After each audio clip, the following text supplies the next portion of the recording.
यार मेरे ख्याल ਦੇ ਮੁਤਾਬਿਕ औरत कदे भी ਮੁਹੱਬਤ ਦੇ ਵਿੱਚ ਧੋਖਾ नहीं ਦਿੰਦੀ।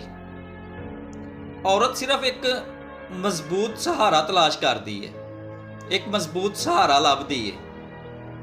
ਜਦੋਂ ਉਹਨੂੰ ਉਹ ਮਜ਼ਬੂਤ ਸਹਾਰਾ ਕਿਸੇ ਦੂਸਰੇ ਮਰਦ ਕੋਲ ਲੱਭ ਜਾਵੇ ਤੇ ਫਿਰ ਉਹ ਪੁਰਾਣੇ ਮਰਦ ਨੂੰ ਛੱਡ ਕੇ ਅੱਗੇ ਵਧਣ ਵਿੱਚ ਇੱਕ ਮਿੰਟ ਵੀ ਨਹੀਂ ਲਾਂਦੀ। ਅੱਛਾ ਯਾਰ, ਇਹ ਵੱਡੀਆਂ ਵੱਡੀਆਂ ਮੁੱਛਾਂ, ਲੰਬਾ ਕੱਦ ਕਾਠ, ਸ਼ਾਨੋ ਸ਼ੌਕਤ, ਖੂਬਸੂਰਤ ਮਰਦ, ਇਹ ਕਦੇ ਵੀ औरत ਦੀ ਤਰਜੀਹਾਤ नहीं ਹੁੰਦਾ। औरत चंगी गुफ्तार ते इज्जत देने वाले मर्द की तरफ जल्दी मतवज्जो हो जाती है। एक तहकीक के मुताबिक अगर तुसी चाहते हो कि फलां औरत तुहानू भुल जावे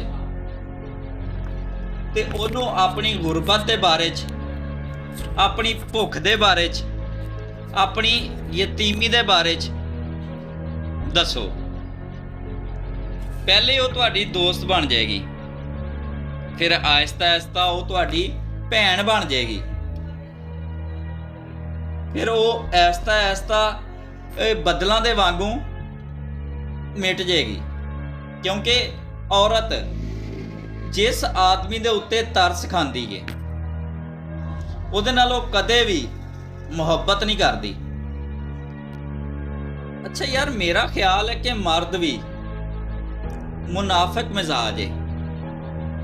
अगर वो आज़ाद जहन की औरत नाल शादी कर लवे तो उन्होंने पर्दा करवांदा है, उन्होंने पर्दे दे विच रखदा है ते खुद बेपर्दा औरत की तरफ